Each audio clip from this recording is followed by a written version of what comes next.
there you are. Don't worry about taking your coat off. We don't have too much time. We've got a train to catch in a little bit. But I hope you're excited as I am to go to the GoldHawk Road to do a bit of fabric shopping. I've got a list of things here in my book. I've got quite a list, but I don't think I'm going to get absolutely everything, but we might get some stuff here. I'm hoping to get some black silk, some green wool suiting, some silk brocade. I know, very fancy. Just some broadcloth or some twill as well, all green. I'm not going to get any velvet. I have written that down, but I don't think I will. Not today. So hopefully you're all ready to go. Got my coat. Got my bags, hope you do too. One thing, I'll meet you on the platform because I've got to go to the shops and pick up a couple of little bits first. But anyway, let's get going.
Alright guys, well I'm absolutely starving, so I'm going to find myself something to eat.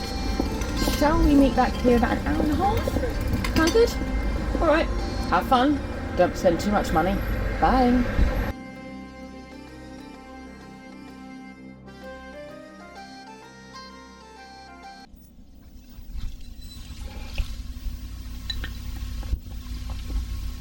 Oh yeah. Nice cup of coffee. Not the coffee I had earlier wasn't very nice. It was really lovely, but you know what? After a hard day's out shopping, and trust it, miserable as sin for the entire time we're out shopping, and the sun comes out when you get back. So come on then, what'd you get? Oh, you didn't get anything.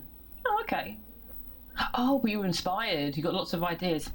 Excellent. Sometimes it's a very good thing to kind of be able to go out, just look, and then come back and think about what you really want. Nothing worse than buying loads of fabric that you don't really use.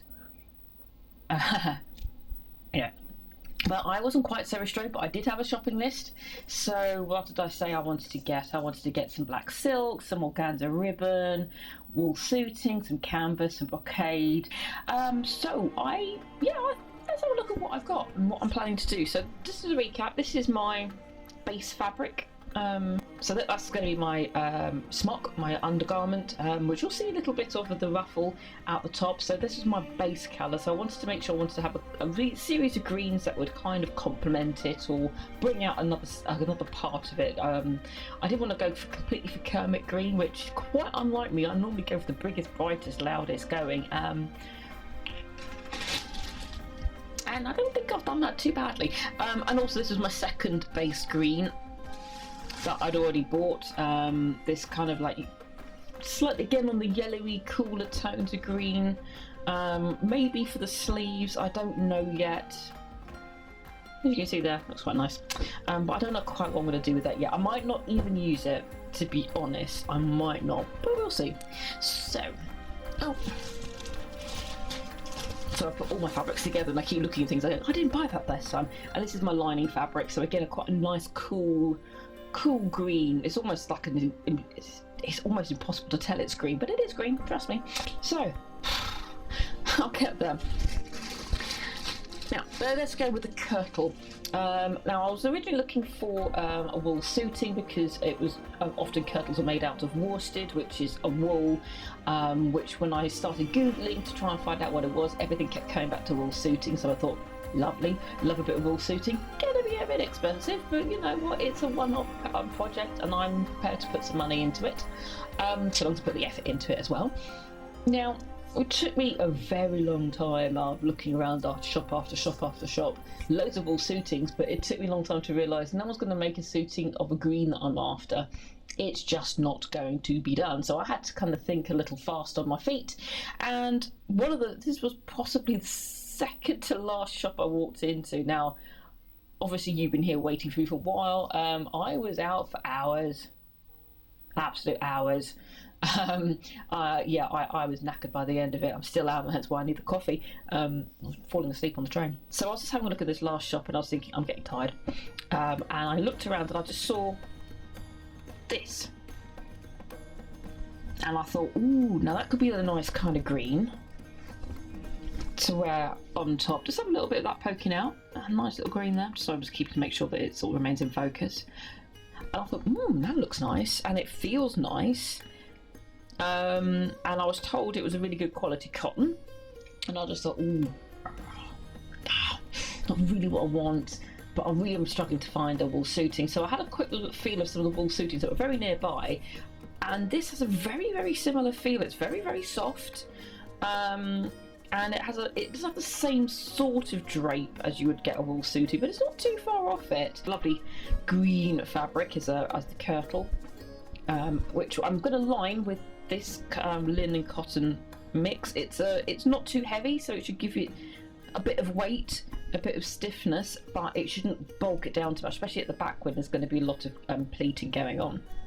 And that looked, you're not going to really see that together, but it's a nice compliment, I think, and it should give it a nice weight. When I had this, I'd already bought a special fabric, because what I wanted to do was I wanted to have the front panel of the skirt, maybe the top of the kirtle as well. Again, it depends on how much fabric I've got. I don't know, but I wanted at least the bottom half of the skirt. The skirt you'll see underneath the round gown to be a little bit special. That was not uncommon at all. Often a lot of women, if they had a bit of means, would kind of show off the front part with a really nice expensive bit of fabric brocade, and the rest would be a bit more of a normal everyday worsted fabric. This, I don't think, there you go, look at that, look at the little diamond patterning there. This is a shot taffeta, silk taffeta. You know that sound. It's got, actually interesting, we've got the underside. Can I camera pick it up? You have the underside here, which is raised, and you have the underside, or the overside depending, which is flat. This was possibly the most expensive fabric per metre I have ever bought. 45 quid a metre. I know, but I only did buy 1 metre, which means I don't know if I'm going to do a full like front half of the kirtle as well as the bottom half of the skirt. The skirts are more important. If I can make something to go on top here, I will do, or maybe little panes in the round gown's sleeve, maybe. I am of a mind to see if I can put some little jewels in here as well. I don't know. It depends how much time I've got. But I think those two really complement each other. Now they're very, very similar in colour, which is actually good for me. It's a subtle thing, so maybe I could get away with putting some jewels or fake pearls or something on it just to make it pop a little more. But I think those two will look lovely together. So that's the kirtle done and dusted. What else did I get? I also got the second most expensive fabric I have ever bought. This metre of pure black silk. Now, unfortunately, I don't like touching silk. It's a sort of fabric that picks up on every tiny little nubbly dry bit of your hands. Now, I use a fairly decent hand cream, but my skin is just always a little bit rough, especially around the fingernails. So touching this is setting my teeth on edge, and I've got to hand say this, but look at that one. Now this on the French hood, cascading down my back. It's going to look lovely. I just hate touching it. It's a slightly off black, it's a slightly dusty black, but to be honest, it's going to be doubled up. It's going to be against some green. It's going to be fine. So this will be on the back of the French hood and on the French hood itself. I've got a metre of this again, but I've got enough, I think, for what I need. I'm trying to buy only really what I need with a little bit extra for stupid cutting errors that I am often prone to making. Oh, yep, and I've got myself some organza gold ribbon to go on top of the kirtle, the French hood. But it also kind of brings out the slightly gold tones of the other greens, so I thought that was quite nice. Now, I don't normally go for gold, I'm not a gold person, I prefer silver, but it's lending itself that way, so any embellishments I put on the French hood probably will be gold, as well as pearls, but probably gold. So anyway, so on top of that, I'll be wearing my round gown, and that needed to be a slightly stiffer fabric. They would often use broadcloth or some form of heavier wool, fustian, maybe. And that would obviously be over the top. And I knew that I wasn't going to go for anything particularly wool-like, but I also had a quick look up, and they do twills. So in the Tudor period, they had a twill-like fabric, so it's just the way the warp and the weft are put together. It's not specific fabric, it's a method of making the weaves. So I had a look at that, and I thought, well, what could I get? You know, could I get a twill? And I saw my last shop, and I got this gorgeous emerald green twill drill. Yeah, it'll be interchangeable, but it's got a lovely little sheen to it. I don't know if you'll be able to see it. I mean, thankfully the sun's now out. You might be able to see a sheen there, you might not. You'll probably see it when I make the outfit. It's reasonably thin, which is what I want.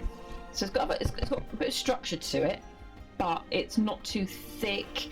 Bearing in mind this is going to be worn in May, I have no idea what the weather is going to be like. It could be boiling, it could be freezing, it could be raining. I'm going to be by the River Thames, so it's always going to be a little bit chilly anyway. So this will be quite a nice colour, a nice weight to wear, and it's got a nice stiffness. It's really kind of a quite structured statement. Now, and this will be over. So that, I really like it. I know it looks quite like, wow, that's such a contrast. But remember, you're not going to see much of this when I'm wearing this. But what you will see, peeping out, is that. I think that makes it quite a contrast, quite a statement. Again, this is like a subtle statement piece. And I think it really shows off the colour. I think it looks really lovely. And this is a one-off piece. And maybe that with the sleeve, like an oversleeve. I don't don't know, maybe I'm not wedded to the idea, but I think I probably will to finish it off. Now, so, anything else? What else did I get? Well, I got 5.5 meters of this stuff. I only remember because it's the last thing I bought. What else did I get? Well, I've got some cotton that I needed to have with me. It's always good to buy a couple of bits and pieces whilst you're there. I always buy a minimum of 2 spools of the same colour. Basically, what I do is I buy one for the machine, one for the bobbin. So I wind one, so I've always got enough. So I'm not playing thread chicken, but I decided because there's going to be a lot of sewing, lots of hand sewing, I bought a third one. And I also bought this extra strong Gutermann's thread and a nice kind of forest green to lace myself up with.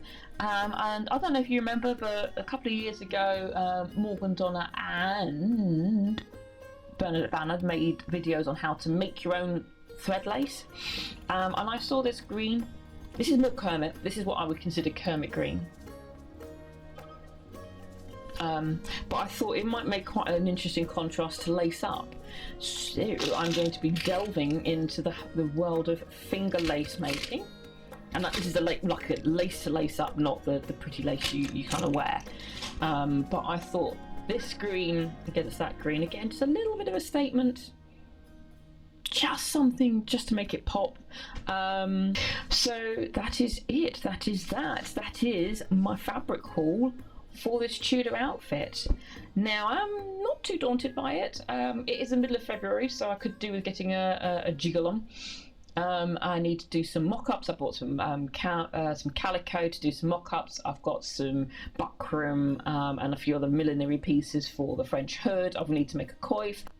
There we go, a nice palette of green. It ain't easy being green, it was once said, but it's quite a nice colour. So that is that. I'm going to finish off my coffee. I'm going to have a little bit of a relax, and yeah, I'll see you on the. Hang on a second. How did you get in my house?